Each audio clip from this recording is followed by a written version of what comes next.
All right, welcome back to the Daily Facts. And this is part two of the Julian Assange indictment. So let's get right into it where we left off. On March 8th, 2010, when Manning brought up the OSC, meaning the CIA Open Source Center, Assange replied, "That's something we want to mine entirely, by the way," which was consistent with WikiLeaks' lists of most wanted leaks, which solicited the complete CIA Open Source Center analytical database, an unclassified but non public database. On March 8th, 2010, when Manning used a secure file transfer protocol (SFTP) connection to transmit the detainee assessment brief, classified secret, to a cloud Dropbox operated by WikiLeaks with an X directory that WikiLeaks had designated for Manning's use. On March 8th, 2010, in response to Manning's comment that after transmitting the detainee assessment briefs to Assange and WikiLeaks, "That's all I really have got left." And to encourage Manning to continue to steal classified documents from the United States and provide them to WikiLeaks, Assange replied, "Curious eyes never run dry in my experience." Assange agrees to help Manning crack a password. On March 8th, 2010, Assange told Manning that Assange would have someone try to crack a password hash to enable Manning to hack into a U.S. government computer. Specifically, Assange agreed to assist Manning in cracking a password hash stored on United States Department of Defense computers connected to the secret Internet Protocol network. The encrypted password hash that Manning gave to Assange to crack following Assange's "curious eyes never run dry" comment was stored as a hash value in a computer file that was accessible only by users with administrative level privileges. Manning did not have administrative level privileges and used special software, namely a Linux operating system, to access the computer file and obtain the encrypted password hash that Manning then provided to Assange. On March 10th, 2010, Assange requested more information from Manning related to the encrypted password hash because he had so far been unable to crack it.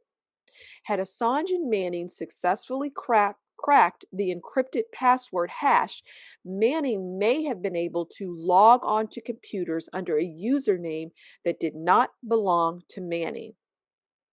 Such a measure would have made it more difficult for investigators to identify Manning as the source of unauthorized disclosures of classified information. On March 10th, 2010, after Assange told Manning that there was a username in the Gitmo docs, Manning told Assange any usernames should probably be filtered, period. On March 10th, 2010, in response to Manning's questions whether there was anything useful in the Gitmo docs, Assange responded in part that these sorts of things are always motivating to other sources too, Assange stated. Hence, the feeling is people can give us stuff for anything not as dangerous as Gitmo. On the other hand, and on the other, for people who know more, there's a desire to eclipse. Following Assange's "curious eyes never run dry" comment on March 22nd, 2010, Manning downloaded from the secret Internet Protocol network multiple Iraq rules of engagement files, consistent with WikiLeaks' most wanted leaks solicitation, and provided them to Assange and WikiLeaks. The rules of engagement files delineated the circumstances and limitations under which United States forces would initiate or continue combat engagement upon encountering other forces. WikiLeaks' disclosure of this information would allow enemy forces in Iraq and elsewhere to participate to anticipate certain actions or responses by U.S. armed forces and to carry out more effective attacks. Following Assange's "Curious Eyes Never Run Dry" comment between March 28, 2010 and April 9, 2010, and consistent with WikiLeaks' solicitation of bulk databases and classified materials of diplomatic significance, Manning further used a U.S. Department of Defense computer to download over 250,000 U.S. Department of State cables, which were classified up to the secret level. Manning uploaded these cables to Assange and WikiLeaks through an SFTP connection to a cloud Dropbox operated by WikiLeaks and an X directory that WikiLeaks had designated for Manning's use. At the time, Assange agreed to received from Manning for the purpose of public disclosure on WikiLeaks the classified Guantanamo Bay detainee assessment briefs, the U.S. Department of State cables, and the Iraqi rules of engagement files. Assange knew that Manning was unlawfully taking and disclosing them, and at the time Assange agreed to assist Manning in cracking the encrypted password hash. Assange knew that Manning was taking and illegally providing WikiLeaks with classified documents and records containing national defense information from classified databases.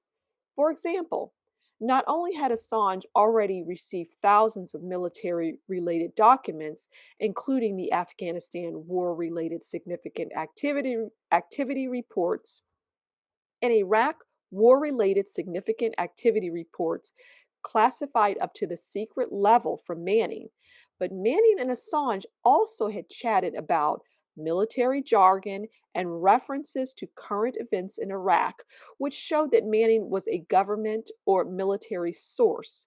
The reliability of certain information by Assange measures to prevent the discovery of Manning as Assange's source, such as clearing logs and use of a cryptophone and a code phrase to use if something went wrong. On April 5th, 2010, WikiLeaks released on its website the rules of engagement files that Manning provided, and it entitled four of the documents as follows: U.S. Rules of Engagement for Iraq, 2007 flowchart, U.S. Rules of Engagement for Iraq, Ref Card, 2007, U.S. Rules of Engagement for Iraq, March 2007, and the Rules of Engagement for Iraq, November 2006. All of these documents had been classified as secret, except for the U.S. Rules of Engagement for Iraq, Ref Card 2007, which was unclassified but for official use only. Manning was arrested on May 27, 2010. In July 2010, at a conference in New York City of hackers on planet Earth, a WikiLeaks associate urged attendees to leak to WikiLeaks. What WikiLeaks associate WLA3 said that WikiLeaks had never lost a source, told the audience that it should reject the thought that someone else was more qualified than them to determine whether a document should be kept secret, and urged attendees to assist WikiLeaks and emulate others who had broken the law to disseminate classified information. WLA3 ended his request for assistance with the slogan, "Think globally, hack locally." In July 2010, WikiLeaks published approximately 75,000 significant activity reports related to the war in Afghanistan, classified up to the secret level, illegally provided to WikiLeaks by Manning. On October 2010, WikiLeaks published approximately 400,000 significant activity reports related to the war in Iraq, classified up to the secret level, illegally provided to WikiLeaks by Manning. In November 2010, WikiLeaks started publishing redacted versions of the U.S. State Department cables, classified up to the secret level, illegally provided to WikiLeaks by Manning.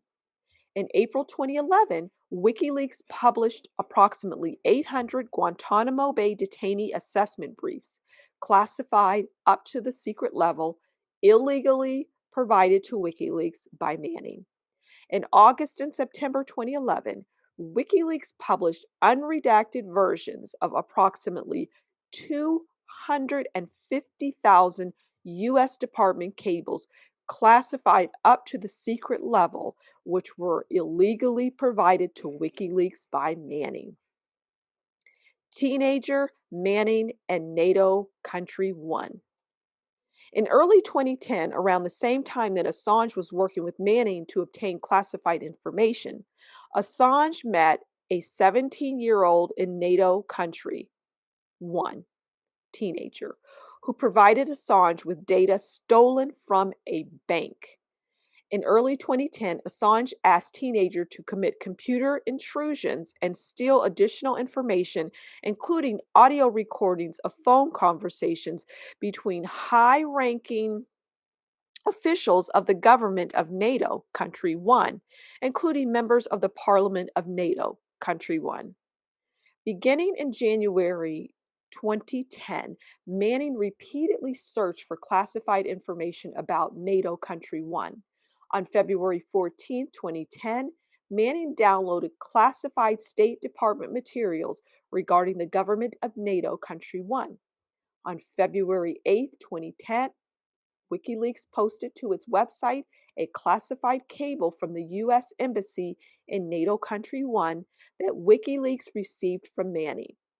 On March 5, 2010, Assange told Manning about having received stolen banking documents from a source who, in fact, was teenager.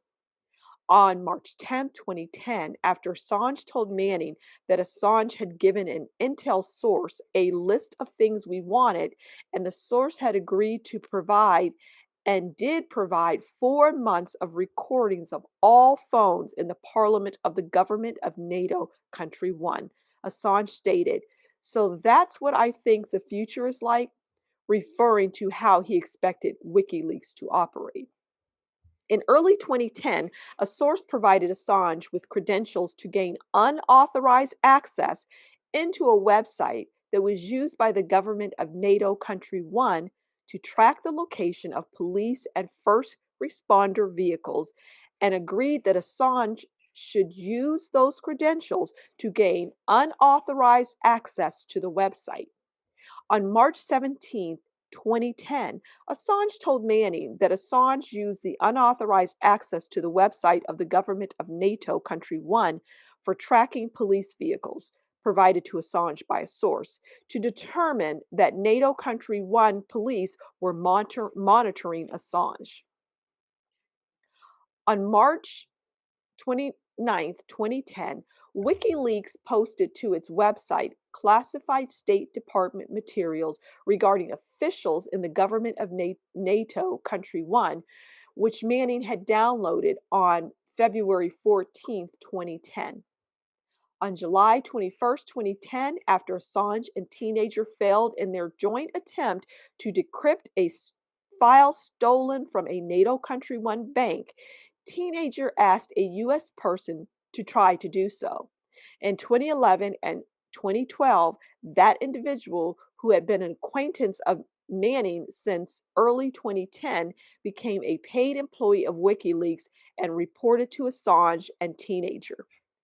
No later than the summer of 2010, Assange put teenager in charge of operating, administrating, and monitoring WikiLeaks Internet Relay Chat (IRC) channel. Because WikiLeaks' IRC channel was open to the public, Assange regarded it as both a means of contacting news sources and a potential den of spies. Assange warned teenagers to beware of spies and referred to Assange sources with national security related information. In September 2010, Assange directed teenager to hack into the computer of an individual formerly associated with WikiLeaks and delete chat logs containing statements of Assange. When teenager asked how that could be done, Assange wrote that the former WikiLeaks associate could be fooled into downloading a Trojan, referring to malicious software, and then asked teenager what operating system the former WikiLeaks associate used. Anonymous, Gnosis, Antisec, and Lulzsec.